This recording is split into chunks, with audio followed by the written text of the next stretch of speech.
much for being at the White House, very special house, very special place. I'm grateful to be joined by citizens whose lives have been saved by law enforcement heroes, and that's what they are, they're heroes, and they're being very unfairly treated over the last long period of time, but over the last few years, it's terrible what's happening. We're also joined by two amazing officers, South Carolina Deputy Sheriff William Kimbrough. Where's William? William? What happened to William? Okay. Oh, okay. That's a good excuse. Good. And Palm Beach County Deputy Sheriff Corey Reese. Hi, Corey. Good. In recent weeks, our country's police officers have been really under siege. I want to thank, first of all, I do want to thank Vice President Pence for all the work he's done on this, and in particular, Attorney General Bill Barr, because the job he's done has been amazing. It's been 24 hours a day. I guess I could say 28 hours a day, right? It never ends, but it's been a great job that you've both done. We appreciate it. Mike, we appreciate it very much. But our officers have been under vicious assault, and hundreds of police have been injured and several murdered. You've been reading about it just like I've been seeing it. Reckless politicians have defamed our law enforcement heroes as the enemy. They call them the enemy. They actually go and say they're the enemy, and even call them an invading army. These radical politicians want to defund and abolish the police from our nation. At first, when I first heard it, I said, well, that's just something that they're saying that doesn't, but they actually are trying to do it. You look at what's going on in Minneapolis, you look at what's going on in many Democrat-run areas, but they want to defund and they want to abolish. Far-left mayors are escalating the anti-cop crusade, and violent crime is spiraling in their cities. It's all far-left cities where they have no understanding of what has to be done. They don't have a clue. And I will say that we put on a very powerful rule and law that you get 10 years, you knock down a monument. If it's a federal monument, you go to jail for 10 years. And if it's anything else, we tell them, we work with the states to help them. But if you do anything where it's a federal monument, and there are a lot of them up there, and nobody's been attacked, nothing's been attacked since we did, 10 years in jail, monument or statue. In one recent week in New York City, this is hard to believe, shootings were up 358%, and yet they spend all their time, they want to do Black Lives Matter signs outside of Trump Tower. They ought to spend their time doing something else, because I'll tell you what, 358% increase in shootings in New York. Last month, over 300 people were shot. NYPD retirements have quadrupled, and they're going up even further. And New York City is out of control. Unfortunately, my place, I love it, but it's out of control. It was doing so well. And Rudy Giuliani, whether you like Rudy or not, he did a great job. He was the greatest mayor in the history of New York. Murders in Atlanta are up 133% compared to the same period last year. And one of the victims was an 8-year-old girl, and we've had younger than that in Chicago last weekend. In the last 2 weeks, 105 Americans were shot in Philadelphia and Minneapolis. The city voted to disband the police department and cut it way down, but disband it ultimately. The radical politicians are waging war on innocent Americans. That's what you're doing when you play with the police. My administration is pro-safety, pro-police, and anti-crime. And I will say, I just see a new number came in from Chicago. This weekend was a scourge. This weekend was, I guess, 20 people killed and many shootings, many shootings, far worse than the last week. So things are happening that nobody's ever seen happen in cities that are liberally run. I call them radical lib. And yet they'll go and march on areas and rip everything down in front of them. If that's what you want for a country, you probably have to vote for Sleepy Joe Biden, because he doesn't know what's happening. But you're not going to have it with me. So we've been very strong. Law enforcement will be doing things that you'll be, I think, very impressed with. Numbers are going to be coming down, even if we have to go in and take over cities, because we can't let that happen. When you have 20 people killed, 22 people killed in one weekend in Chicago, and you have 88 shootings, it's not even conceivable. That's worse than Afghanistan, I hate to say it. That's worse than any war zone that we're in by a lot. It makes them look like tame places by comparison, so we're not going to let it go on. We're not supposed to wait for them to call, but they don't call. We've asked Chicago, would you like us to go in and help? And they don't want to say anything, and we've called many of the cities. Would you like us to go and help?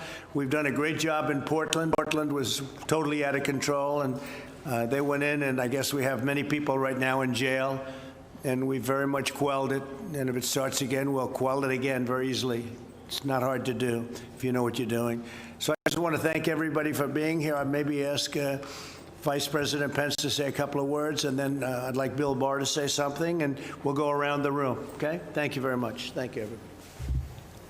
Thank you, Mr. President. It's a real privilege to be here with the law enforcement officers who are gathered here and families whose lives have been impacted so profoundly by the courageous efforts of men and women in law enforcement.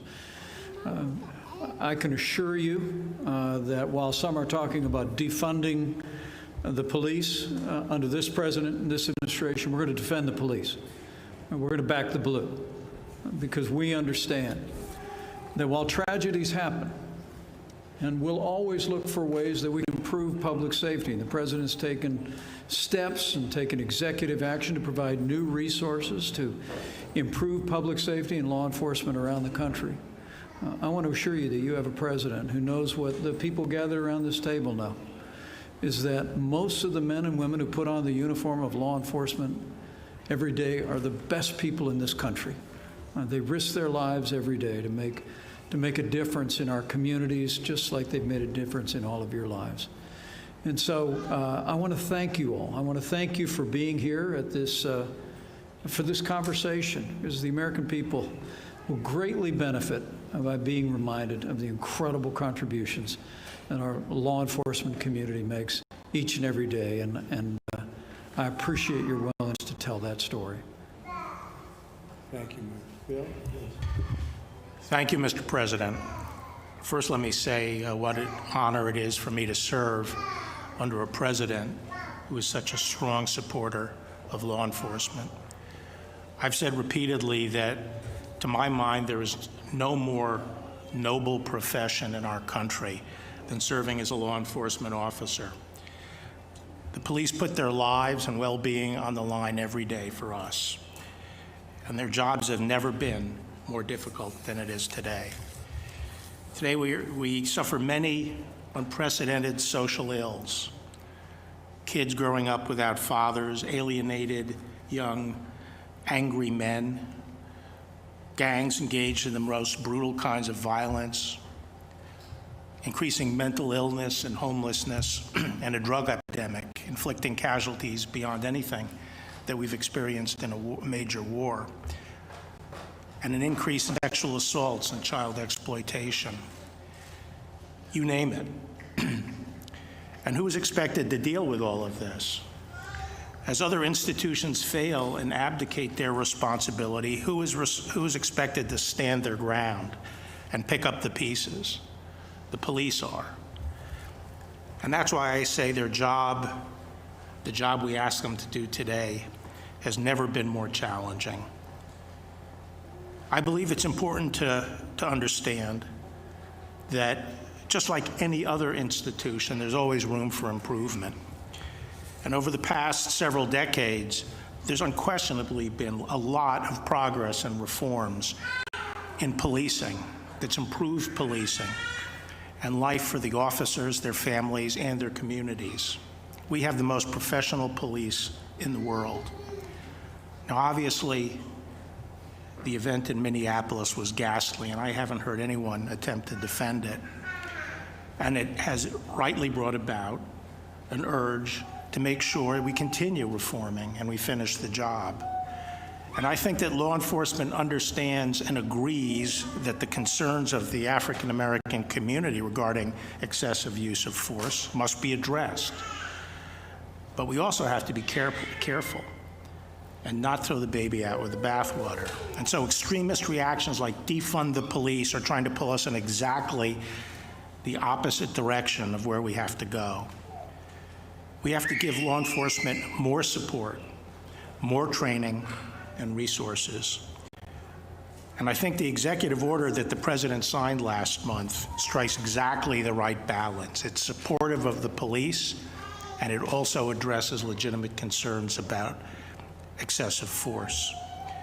So our nation needs to gain a renewed appreciation of the noble work done by our police officers in protecting our communities. And I thank the president for convening this roundtable to highlight the good work done by our men and women in blue.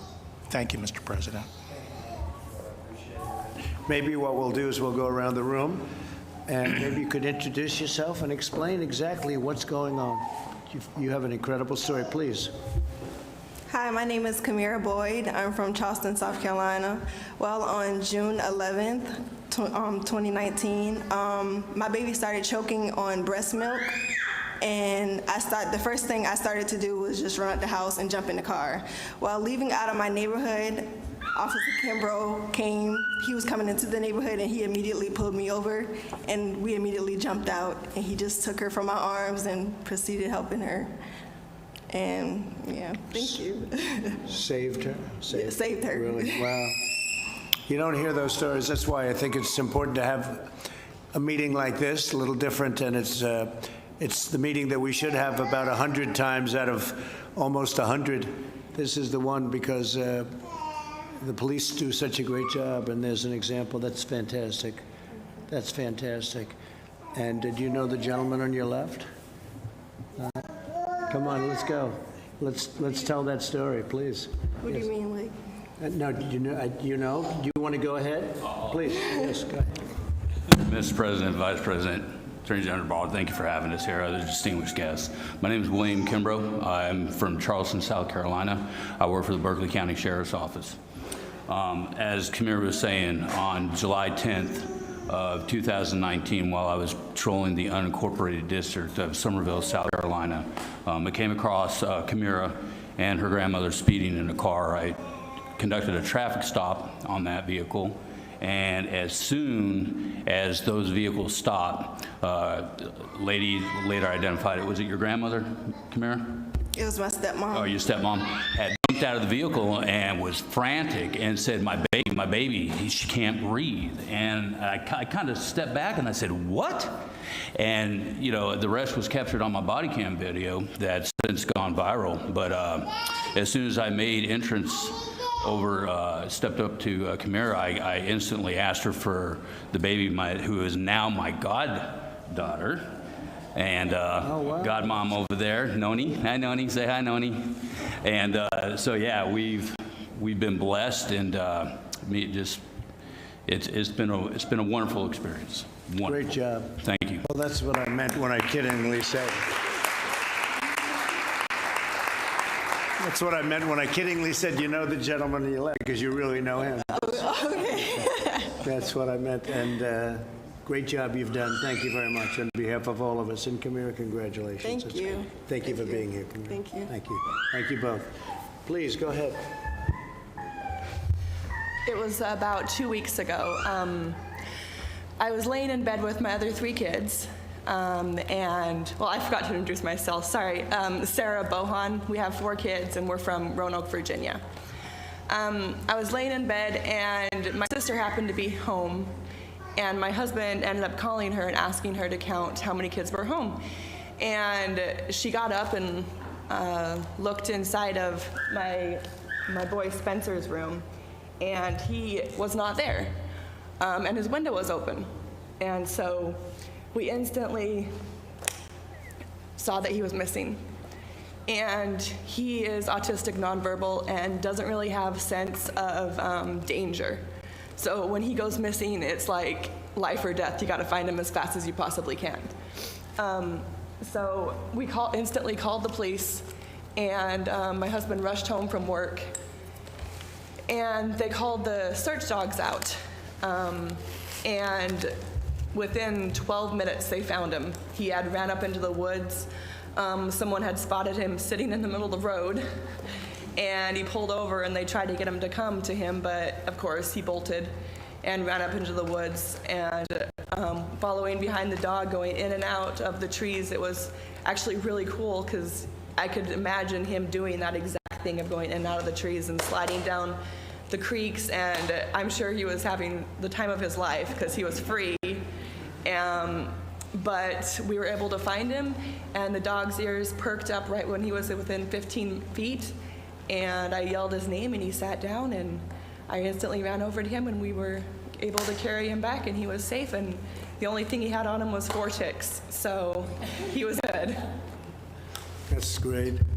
So again, the police did a great job, and the group did a great job. And so Spencer has no sense of danger, so you would say basically he's very brave, okay?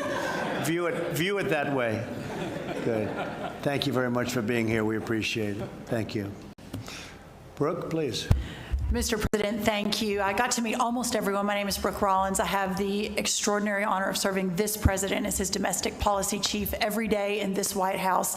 And I will say there's a lot of brave people in the room, probably no one more so than our 2 officers. But this mom not only had, Mr. President, her 9-year-old here, but she has her 4-year-old, her 3-year-old, and her 10-month-old here. And her husband, Spencer, just took them into the other room. So this is bravery at its finest for all the moms in the room who've sort of manhandled lots of children. So thank you for being here, and certainly you too, and that beautiful baby girl. What an honor to have you and all of you with us today. Mr. President, you mentioned New York City, Atlanta, Chicago, Philadelphia. The lack of leadership, I think, happening in some of our most ravaged cities around this country is really astonishing. But I think it's really important to note that that failure is a choice, and it is a choice, Mr. President, that I know you would never make. I have seen you now more than 2.5 years stand with law enforcement, stand with the mothers and the fathers in this country who are fighting for a chance at the American dream. That dream is not possible without a law enforcement that stands for the rule of law and for safe and secure communities. So thank you so much for your leadership. Everyone here today, thank you for coming. What an honor it is to have you in your house here at the White House on this day. And special thanks to the moms who are brave enough to bring the little ones in to tell their story on behalf of these amazing men and women serving in blue. Thank you so much. Well, thank you very much, Brooke. What's more astonishing to me is that we'll call, Bill will call, Vice President will call, I'll call, you'll call leaders of these cities, Democrat leaders, and we don't care if they're Democrat or not. They happen to be in every case. But we'll call them and we'll say, do you need help? And they'll say no. I said, but you just had 40 people shot and many people killed this weekend. And they'll say, no, we're okay. And I'll say, what's that all about? And we're tired of those answers. We're tired of those answers. So thank you. To me, that's astonishing. Thank you very much, bro. Please. My name is Kenneth Beard. I'm from Louisville, Kentucky. And I'm here today because I'm a man in recovery. At the age of 11 years old, I used substances for the first time.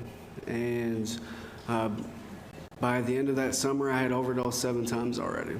I'm one of them people that once I put a minor mood-altering substance in my body, I cannot stop. I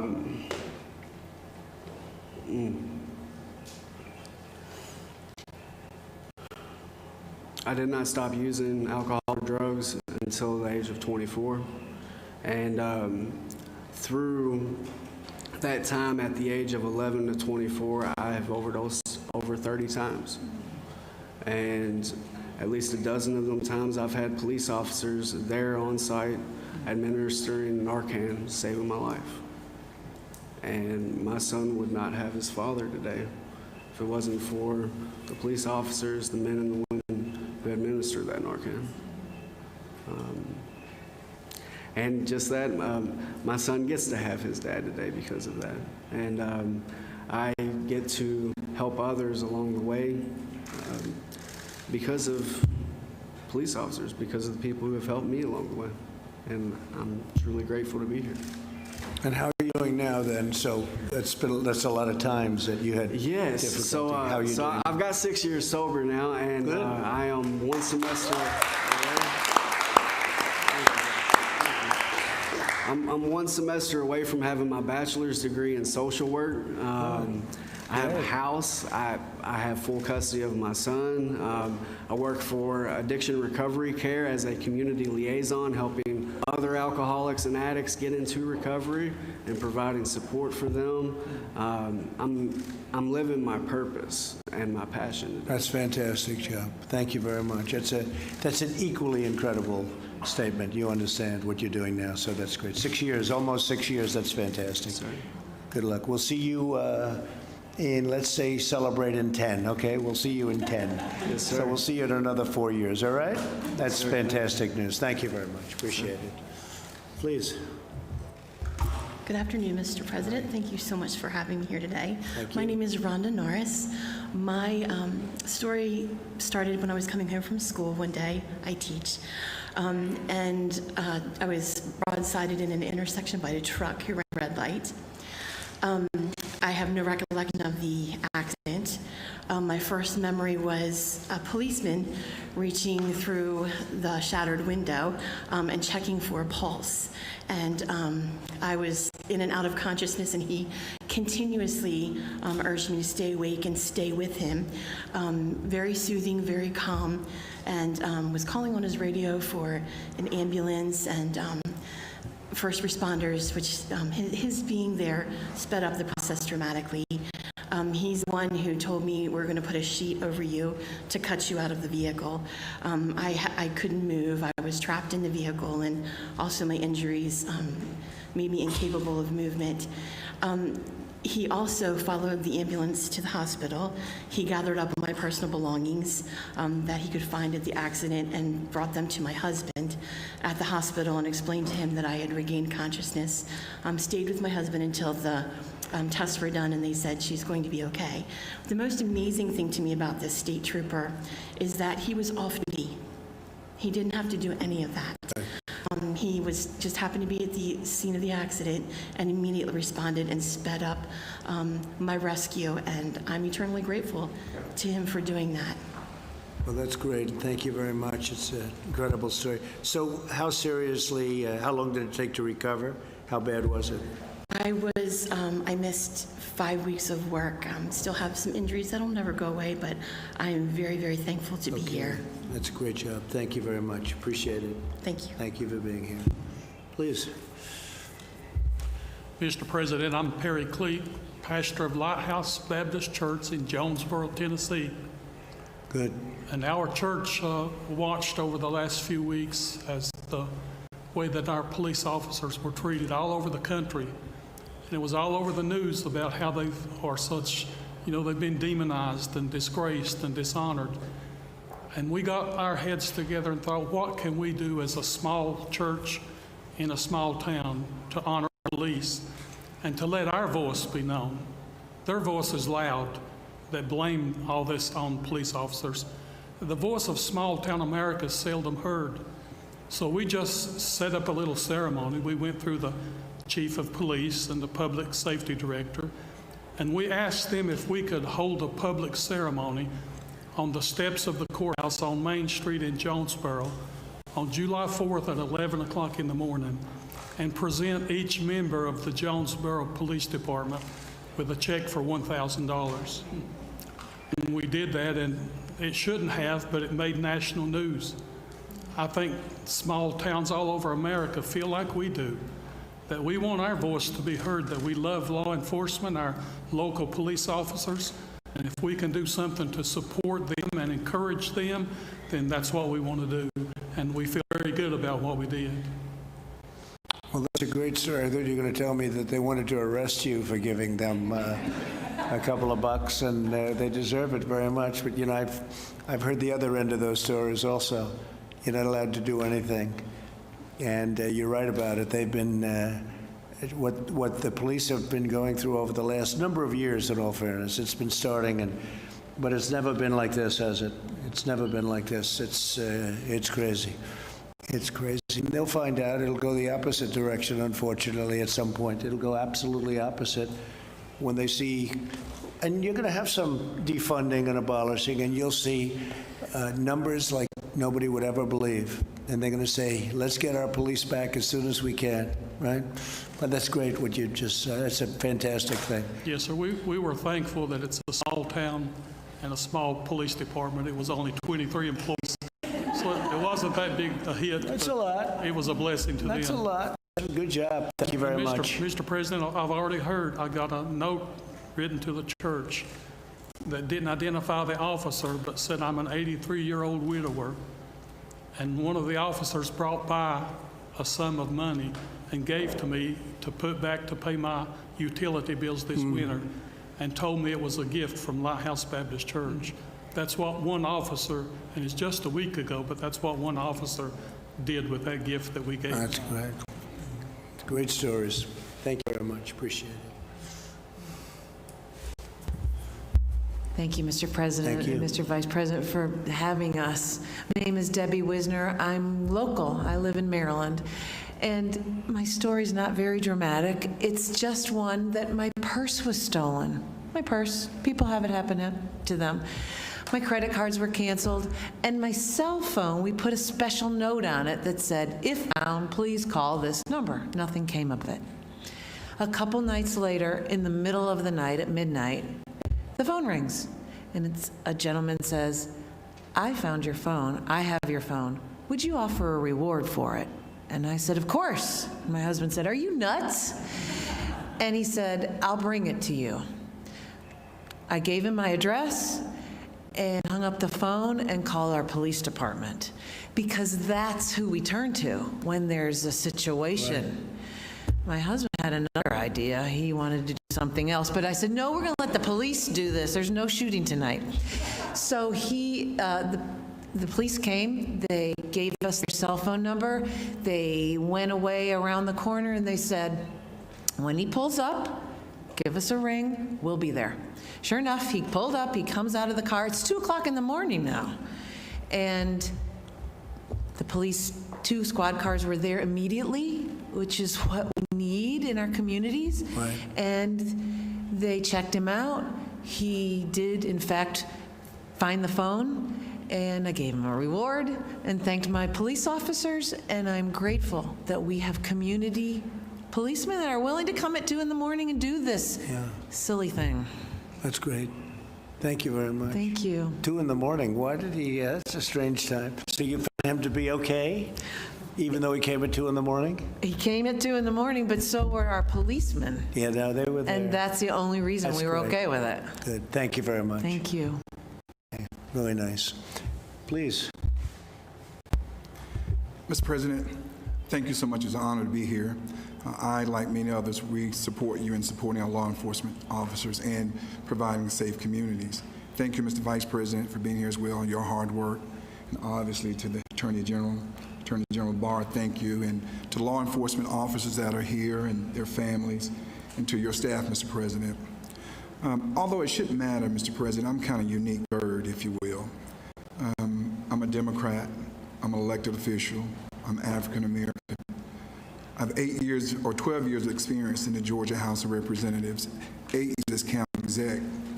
As county exec, I've had to manage a very large, probably one of the largest police departments in the state of Georgia. But I've also had the unfortunate experience of having to meet with family members who lost a loved one from a police shooting. That was probably the most difficult part of my job. But I've also had to deal on the other side where I lost 2 police officers in one night, among several others I lost, but I lost 2 in one night. By the way, they happened to have been African American. And going to meet with their family members as well, young wives with young babies, and having to experience seeing them lose a loved one is nothing anybody would want to do. But I can tell you this, Mr. President, by and large, most law enforcement officers, those men and women who honorably wear their uniforms each and every day to go out, when they're running towards a situation, others are running from it. So we have to stand with them. And I'll say this, I have 2 words.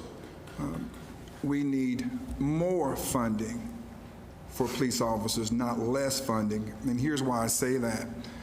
When you look at law enforcement and the equipment, that's important for them because it's protecting, say, their lives as well as saving others' lives. but clearly more money is needed to buy less lethal enforcement types of tools like the bowler, what they call the bowler wrap. Right.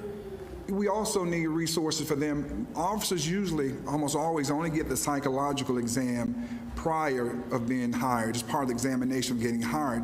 But afterwards, they're not given those type of psychological exams or assessments.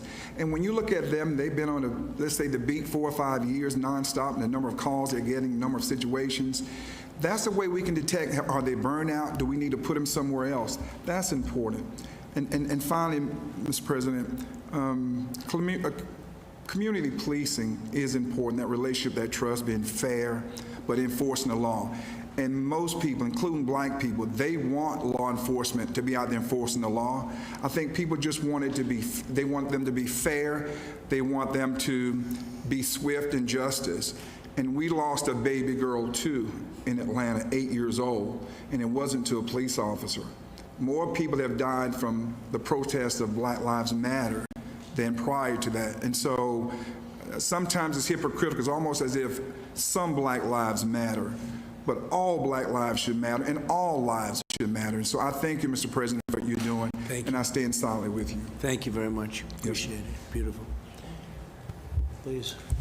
Good afternoon, President Trump, Vice President Pence, and Mr. Barr, and distinguished guests. I thank you for this opportunity to share our family's story. 8 years ago, our 15-year-old daughter was trafficked by MS-13 gang members. She was trafficked over a 1.5-year time period throughout the DMV area. Law enforcement played a fundamental role in the rescue and the recovery of our daughter, and were also vital in the protection and safety of our family, both then and now. Initially, the officers handling our case, albeit well-intentioned, were not trauma-informed and not able to differentiate a runaway teen from a victim of human trafficking. Once we came in contact with trained personnel, former Detective Bill Wolf, our situation improved. We need to provide resources and training to law enforcement to properly address not only the offenders, but also to the victims and to their families. Because of Mr. Wolf's expertise in this area, we were able to relocate our family to a safe location. We were able to get our daughter the proper resources and help so that she could heal and move on for her life. The law enforcement is crucial to the rescue, to the victims of human trafficking, and I believe we should support them with everything we have. Thank you. Thank you very much. Great story. Thank you. Thanks so much, Mr. President, for convening this listening session, and thank you for all the passion and being able to share your stories here on national TV with the president, because it's really important. There's so many people who don't get a chance to have their voice lifted, and having this opportunity to tell your story to a president that's not only going to listen to it but take action is extremely important to the work that we do. And I want you all to know that as you go back home, we're still there with you, and we're willing to come and do all we can to help create safer communities. Since day one, this president's been really focused on that in a unique way. I've spent some time on the road and with my colleague Scott Turner, trying to get local leadership to work with us to not only change those communities but empower people. But having these sessions here is extremely important, because most people don't know. Some people don't know the pain that you all go through. And so having that story be told to millions of people is extremely important. But I think what's most important is that we take this session here and create action, work with our police department, empower our police department, empower our families, so that we can change what's happened over the last 20 years. There's no reason for places across the country in America to have more deaths than a war over in Iraq or Afghanistan. That's not the country that we're about, and this president won't stand for it. And so thank you so much for your Mr. President, for your leadership. Thank you very much. You're doing a great job, too. Please. Thank you, Mr. President. I'm basically here in support of my daughter-in-law and my grandchildren, but I'd like to say a personal thank you to Officer Reese here for saving my grandson. I will never forget it, and I will always be grateful. And I would also like to add that I'm a state employee. I work in the city of Atlanta, and I have seen a drastic change in law enforcement coverage in that area. And I see the difference when law enforcement is not visible on the streets. So we've had our challenges there, and it's peaceful now, but when there is a lack of law enforcement within a community, civility breaks down and crime increases. And I don't have any answers to any solutions, but I can just speak on the fact that I have experienced it over the past 3 or 4 months. And I thank you for your invitation here and for your time. Thank you very much. I appreciate it. Thank you.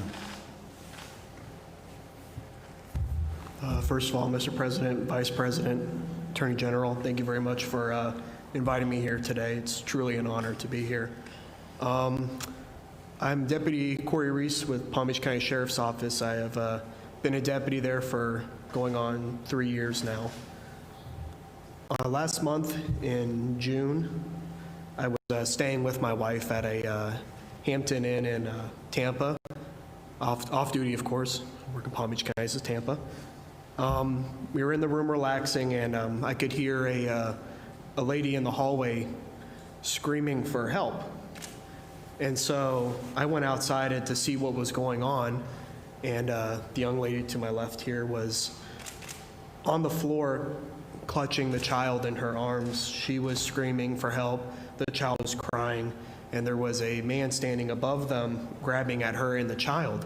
Now, my first thought was it was a domestic situation, but clearly there was something wasn't right with the situation, so I separated him, and she said that she doesn't know him and he was trying to take her child. And more people came pouring out of their rooms and were saying the same thing, so I immediately got him separated. I had him sit down in the hallway, and I had someone else call Tampa PD, and they arrived. And at that point, I just was keeping the peace between everybody because there were some people getting quite aggressive, with him. It's not, the right time. You have to let law enforcement handle it. It's not a time to take matters in your own hands. So at that point, it was mostly peacekeeping. But, I didn't think it would be as big of a deal as it ended up being until, the next day some people in the hallway were like, the video's gone viral. It was like 1 million views. And then I'm getting a call saying I'm invited to the White House. I mean, it was completely unexpected. I just doing what I was trained to do, what I was told to do, just being there at right time, right place, and that's it. Again, thank you for having me here. It's called natural instinct, right? More than anything else. Thank you very much. Great job. Appreciate it.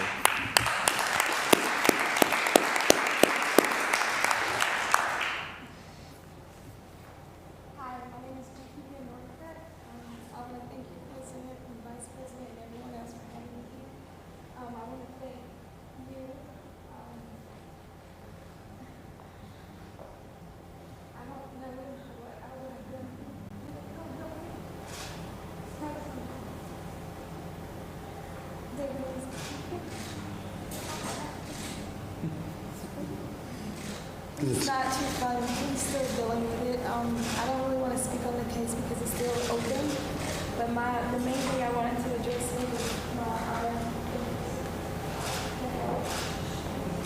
Well, you've said it all. So that's a case that's still going now? Still going? Well, as far as the hotel. See. Our hotel room with the key, and that he came in and tried to take him away. Oh, well, good luck with it. Good luck. Beautiful guy, too. Beautiful. Okay, that's just a few stories of the thousands and thousands of stories that we could tell, and we'll probably be doing this again, but the police They do a great job. They do a fantastic job, and they don't get the kind of, I will say this, the people of this country appreciate the police. They appreciate all they've done. You don't see that if you watch the news. For the most part, you don't see things like this, but they've done a fantastic job. Everybody here is a witness to that, and we see it a lot. The Attorney General sees it every day, but we see it a lot, and I just want to thank the various police departments, law enforcement. They've done an incredible job in this country. Where they're allowed to do their work, they really do a job. So thank you all very much for being here. Good luck with your case. And really, terrific job, everybody. Terrific job. Thank you.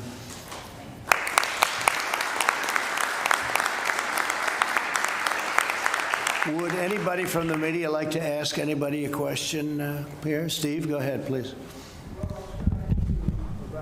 You're in a good place with Dr. Fauci. There's been some criticism of him over the last couple of days. Do you still appreciate his advice? Well, I have a very good relationship with Dr. Fauci. I've had for a long time, right from the beginning. I find him to be a very nice person. I don't always agree with him. I closed the border, as you know, to China. I did the ban on China, heavily infected, and we saved tens of thousands of lives, and Dr. Fauci will admit that it was a good decision. It was very early. That was in January. Long before it was thought of as the right thing to do. I also closed the borders to Europe when Italy and a couple of other countries over there, France certainly, Spain, they were having a lot of problems. I closed the borders very early, shortly after I did with China. So we saved a lot of lives. So we made a lot of good decisions. But no, I get along with him very well. I like him personally. Yeah, please. Pardon Michael Flynn? I can't hear you. Are you going to pardon Michael Flynn? Well, he's got a case going on right now. I think he would, I don't know this for a fact, but I think he's doing very well with respect to his case. I hope that he's going to be able to win it. And I don't have a decision to make until I find out what's going to happen. But I think he was persecuted. He didn't lie. Turned out he didn't lie. The FBI said he didn't lie. I think he was persecuted, and nobody understands what's going on with the judge, the Justice Department, which is so capable. They decided to take a view on it, and they decided that he should be. They were going to drop the case. So he's right now, meaning his lawyers and him, are embroiled in hopefully the final stages of what should have never happened. They treated him very unfairly, as they have many people on this side. Yeah, please. President Trump, you've said many times that the number of coronavirus cases is going up because testing is increasing. That's right. Do you acknowledge that it's going up for other reasons too? For example, that it's actually spreading? And what are you going to do to stop the spread? Well, you know that we have one of the lowest mortality rates anywhere. If you know, Biden and Obama stopped their testing. They just stopped it. You probably know that. I'm sure you don't want to report it. But they stopped testing. Right in the middle, they just went, no more testing. And on a much lesser problem than the problem that we have, obviously, with respect to this is the worst thing that's happened since probably 1917. This is a very bad thing. All over the world, it's 188 countries right now. But no, we test more than anybody by far. And when you test, you create cases. So we've created cases. I can tell you some countries, they test when somebody walks into a hospital sick or walks into maybe a doctor's office, but usually a hospital. That's the testing they do, so they don't have cases. Whereas we do, we have all of these cases. So, you know, it's a double-edged sword. At the same time, we have the lowest mortality, or just about the lowest mortality in the world. We're doing a great job. We're doing very well with vaccines, and we're doing very, very well with therapeutics.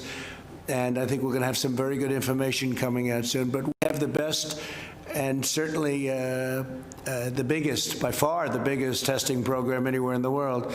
If you tested China or Russia or any of the larger countries, if you just tested India as an example, the way we test, you'd see numbers that would be very surprising. Brazil, too. You know, Brazil's going through a big problem, but they don't do testing like we do.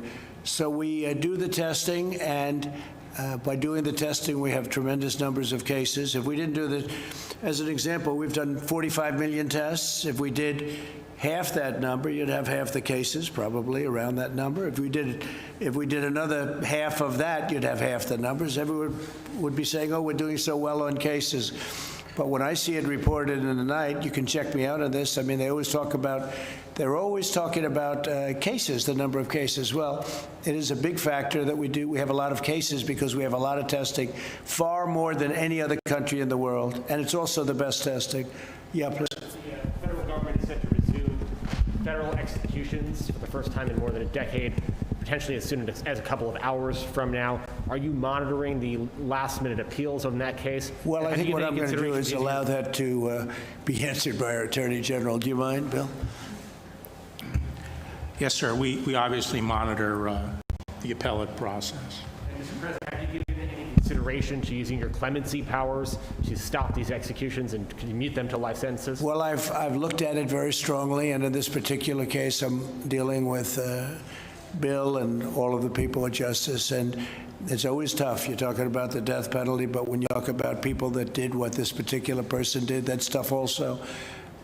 So we're going to see what happens. Right now, they have a stay, I believe, right? They have a stay, and we'll let the courts determine the final outcome, and that's what's going to happen, okay?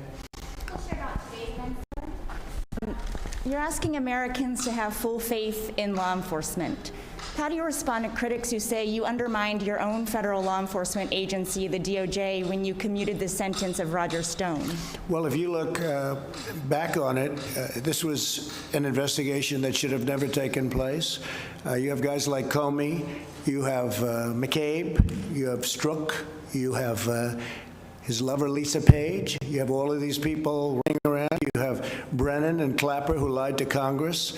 You have many, many people. You have people that change documents going into the FISA courts, and it's a terrible thing. And this is an investigation that they said should have ended before it started. It shouldn't have started, and if it did, it should have ended immediately because they found, as you know, as well as I do, they found nothing initially, but it went on for 2 years or longer. And no, I'm getting rave reviews for what I did for Roger Stone, and he, frankly, is going to go and now appeal his case. He had a jury forewoman who hated Roger Stone and who hated probably me, but she went on a false pretense, and he wasn't given a fair trial. It's not a fair trial. He wasn't given another trial. Should have been given another trial. I won't say more. I won't talk about the judge. I'm not going to, why would I ever talk about a judge? But this was a judge that gave, I believe, solitary confinement to Paul Manafort. Al Capone didn't have solitary confinement. So these are things that happened. And if you look at President Bush, President Clinton, President Obama, take a look at what they did. Frankly, it's a very unfair. Roger Stone was treated very unfairly, in my opinion, and so were many others on this side. In the meantime, you have the other ones who are admitted lying before they admitted. They lied before Congress. They leaked classified information, which is something you just can't do. And what are they doing? So we'll see what happens. But no, we're getting rave reviews for what I did. Okay. Are you going to be able to hold the convention in Jacksonville with all this virus spreading? Well, we're going to see it built up a little bit, but we're going to do something that will be great. We think we're doing very well. We had some poll numbers a little while ago that are great. You know, it's the same story. It's suppression polls that we had in 2016, phony polls. Fake news, phony polls, same thing. And we're doing very well. We're doing well in Georgia. We're doing well in Texas. I've read where I was 1 point up in Texas. I'm not 1 point up in Texas. We're many points up. I saved the oil industry. 2 months ago, I saved the oil industry. They would have been, I created it. We became #1. We have millions of jobs, and we saved it. So Texas is not going to have to let go of millions and millions of people. Oklahoma, North Dakota, many states. We're at $40 a barrel, and yet you can buy gasoline for under $2. Nobody's ever seen like that. So we have the biggest energy in the world. We're #1 in oil, as you know, oil and gas by far. We're now #1 in the world. And we would have had millions of people out of work. I saved it.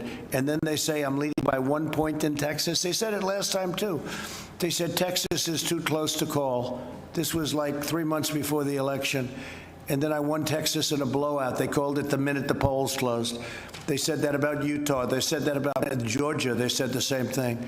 That Georgia's, we can't, it's too close. They'll never be able to determine. We'll have to wait till election night. On election night, 2 seconds after the poll closed, they called Georgia. So, you know, it's the same thing, and we have the same thing. They're phony polls, they're suppression polls. But to think that after saving the oil and gas business and millions of jobs, I'm leading Texas by 1 point, I don't think so.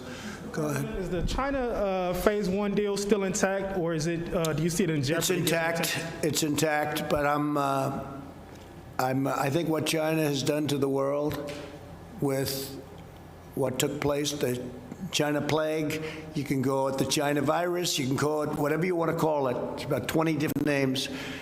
What they did to the world should not be forgotten.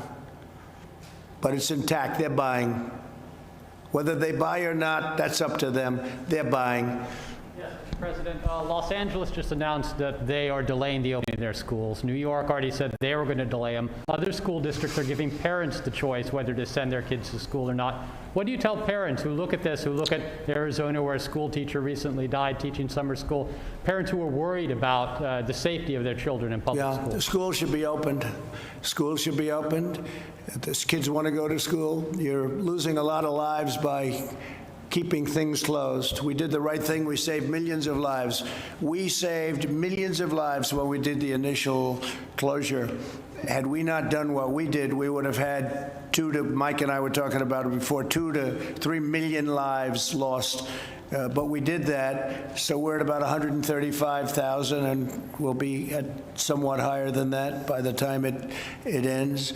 And again, the vaccines are happening and the therapeutics are happening, but I'm not even talking about that. So we'll be at a somewhat higher, but we would have lost 2 million, 3 million lives had we not done it. Now we understand it also. We understand there are certain vulnerabilities. Young children, I was talking to Governor Murphy, and they have thousands of lives. I won't even say how many, just thousands of lives. Hard to believe in New Jersey. And he said there was only one life that was 18 or younger. One person died, and that was a young man that had some medical difficulty. So when you think of that with thousands of lives, and you have one person that was under 18, that's something that tells you, for some reason, I guess the immune system is much stronger with young people than it is for others. So we have to watch the group that does have the difficulty, does have the problem. We all know what that is. We all know who they are, especially if they have a medical problem. If they have a medical problem, diabetes or heart or anything, it's a big problem. But we're being very careful. But we have to open the schools. Would you agree with that? Do you agree? Yeah. We have to open the schools. We have to get them open. And I think there's a lot of politics going along. I think they think they'll do better if they can keep the schools closed in the election. I don't think it's going to help them, frankly, but I think they feel that by keeping schools closed, that's a bad thing for the country, and therefore that's a good thing for them. But they're the ones whose city's burning. I mean, can you imagine if the country was run like Chicago and like New York and like some of these other Democrat super radical left cities are run? You wouldn't have a country for very long, and the economy would crash. So we just set a brand new record today on NASDAQ again. This is now, I think, the 18th time since, and this is since after the problem. So we have a new stock market high for NASDAQ, and the other ones are getting very close. When I came here, the stock market was up almost 500 points today. The economy is rebuilding. Jobs are being produced at a record pace. We've never had a pace like this. And I will tell you, if Biden got in, this economy would be destroyed.